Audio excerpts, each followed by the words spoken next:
அகரம் கிராமம் 2000க்கும் அதிகமான குடும்பம் வாழ்கிற ஒரு கிராமம் இது.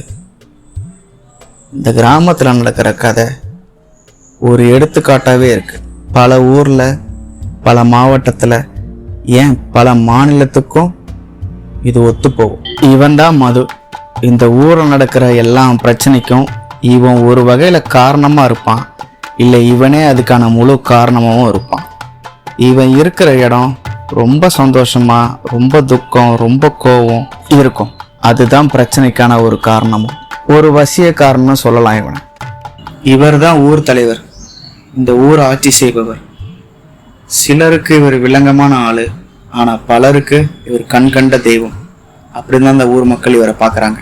ஆனந்த் அதே ஊர்ல வாழ்ற ஒரு மிடில் கிளாஸ் ஃபேமிலி. தன்னோட உழைப்பையும் தொழில் திறமையும் மட்டும் நம்பி குடும்பத்தை நடத்துறவர். ஒரு சின்ன சொந்த வீட்டுக்கு சொந்தக்காரரு, அதுல ஒரு கடை, அதுல மர சம்பந்தப்பட்ட வேலை செய்யும் ஒரு வியாபாரம். அவரோட மனைவி கீதா, 2 குழந்தைகள், ஒரு நிம்மதியான வாழ்க்கை. ஆனந்த் தன்னோட குடும்பத்தோட கோவில் திருவிழாவுக்கு போயிருந்தாரு. அங்க மது, அவனுக்குன்னு ஒரு கூட்டம், அந்த கூட்டம் மொத்தமா சிரிச்சுக்கிட்டு சந்தோஷமா இருந்ததை ஆனந்த் பார்த்தாரு. மதுவோட ரகலையும், மதுவால எல்லாரும் சிரிச்சுக்கிட்டு இருக்கிறதையும் ஆனந்தும் ஒரு ஆசையில அந்த மதுவோட கூட்டத்துல சேர்ந்தாரு. சிரிச்சுக்கிட்டு சந்தோஷமா அன்றைய பொழுத கழிச்சாரு. மறுநாள் கீதா ஆனந்த் கிட்ட, மது கூட சேராதீங்க, அவனோட பழக்கம் உங்களுக்கு தேவையில்லை அப்படின்னு கண்டிப்பா சொன்னாங்க. ஆனந்தும் அதை புரிஞ்சுக்கிட்டு சரி அவன் கூட சேர மாட்டேன்னு சொல்லிட்டு தன்னோட அன்றாட வேலைக்கு திரும்பினாரு. தன் குடும்பத்தோட நல்ல நேரத்தை செலவு செஞ்சாரு. ஒரு நாள் ஆனந்துக்கும் கீதாவுக்கும் ஒரு சின்ன பிரச்சனை. எல்லார் குடும்பத்திலையும் வர மாதிரி ஒரு பிரச்சனை தான்.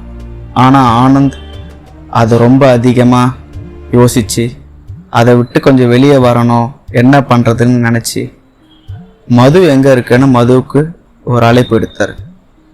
மதுவும் வந்தான். 2 பேரும் சேர்ந்து அன்றைய பொழுதை கழிச்சாங்க. ஆனந்துக்கு தன் மனசுல இருந்த எல்லா கவலையும் போனதாகவும் ஒரு நிம்மதியான நேரத்தை கழிச்சதாகவும் தோண ஆரம்பிச்சது.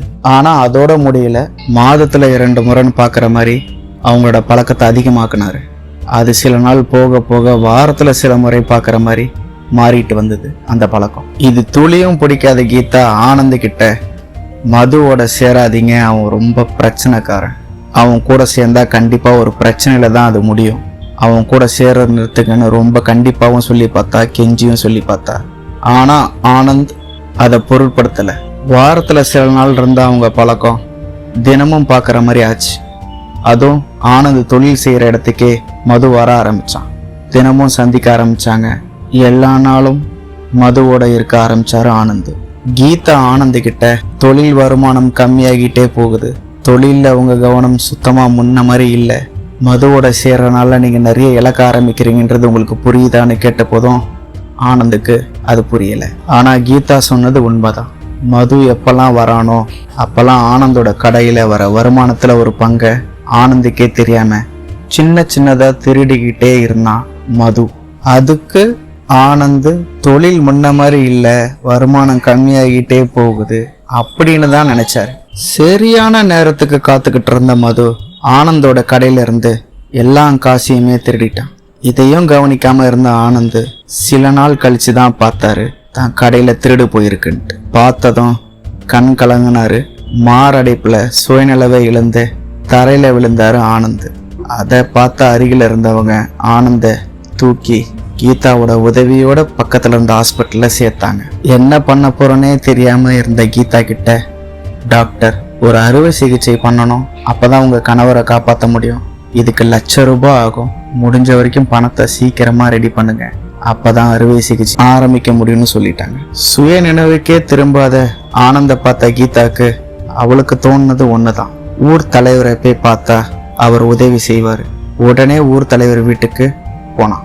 ஊர் தலைவரை பார்த்த கீதா ஆனந்த காப்பாத்துறதுக்கு ₹1,00,000 தேவைப்படுறதா கேட்டா. மதுவால எவ்வளவு பிரச்சனை, எத்தனை பேர் பாதிக்கப்படுறாங்க, நீங்க மதுவுக்கு ஒரு முடிவு கட்டணும்னு சொன்னா கீதா. இது எல்லாத்தையும் பொறுமையா கேட்ட ஊர் தலைவர், மதுவுக்கு என்ன முடிவு கட்டணும்னு எனக்கு தெரியும், நீ உன் கணவரை காப்பாத்துறதுக்கு முதல்ல என் தம்பியை பேப்பாரு, அவன் உனக்கு உதவி செய்வான், நான் அவன்கிட்ட சொல்லுறேன் அப்படின்னு வழி அனுப்பி வச்சார். கீதாவை பார்த்த ஊர் தலைவரோட தம்பி அண்ணன் உங்களுக்கு எல்லாம் உதவியும் செய்ய சொல்லியிருக்காரு. இந்த ₹1,00,000 கடன் உங்களுக்கு நான் வட்டிக்கு தான் தர முடியும். ஆனா அதுக்கு நீங்க உங்க வீட்டு பத்திரத்தையும் இந்த அக்ரிமெண்ட்ல ஒரு கையெழுத்தும் கீதாவோட வீடை அடமானமா எடுத்துக்கிட்டாரு ஊர் தலைவரோட தம்பி. சிகிச்சையெல்லாம் முடிஞ்சு வீடு திரும்பினாரு ஆனந்த். ஆனா அவர்னால பழையபடி வேலை செய்ய முடியல. ஊர் தலைவரோட உதவியால தான் வீடை அடமான வச்சு உங்களை காப்பாற்ற முடிஞ்சது. சீக்கிரத்திலேயே இந்த வட்டியும் அசலையும் கெட்டி இந்த வீட்டை திருப்பணும் அப்படின்னு சொன்ன கீதா கிட்ட ஆனந்த் பதில் சொல்ல முடியாம இருந்தாரு. ஏன்னா ஆனந்துக்கு தெரியும் அதை மீட்க முடியாது, கெட்டி திருப்ப முடியாத ஒரு வட்டி.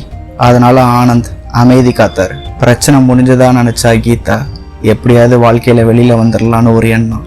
ஆனா ஆனந்துக்கு தெரியும் இது முடியல, இப்பதான் ஆரம்பிச்சிருக்கு. ஏன் பல பேர் பாதிக்கப்பட்டோம்? மதுவை ஊர் தலைவர் கண்டிக்கவும் இல்லை, தண்டிக்கவும் இல்லை. ஏன்னா மது அந்த ஊர் தலைவரோட பையன். புரியலையா? தாலி கட்டாத மனைவிக்கு பிறந்தவன் தான் மது. அவன் மதுன்றது ஒரு ஆள் கிடையாது, அது மதுபானம்.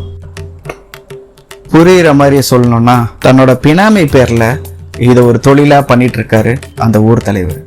இதனால பல பேர் பாதிக்கப்படுறாங்கன்னு தெரியும். ஆனா அதை வச்சு காசு பார்க்கறதும் அவருக்கு தெரியும், அதை வச்சு பிரச்சாரம் பண்ணவும் அவருக்கு தெரியும், அதையே ஓட்டா மாத்தவும் அவருக்கு தெரியும். இது இவங்களுக்கு ஒரு அரசியல். ஆனா இதுல பாதிக்கப்படுறது சாதாரண பொதுமக்கள். சூட்சபம் தெரியாம உள்ள போய் மாட்டிக்கிறாங்க. இதை பத்தி என்னன்னே தெரியாத கீதா மாதிரி இருக்கவங்க பல ஆயிரம் பேர். அவங்கெல்லாம் இவங்கள மாதிரி ஆளுங்க முன்னாடி ஒரு பலியாடு, வெறும் பலி ஆடு. இதெல்லாம் தெரிஞ்சும் நீங்க தலைவர் மகனோட சேருவீங்களா?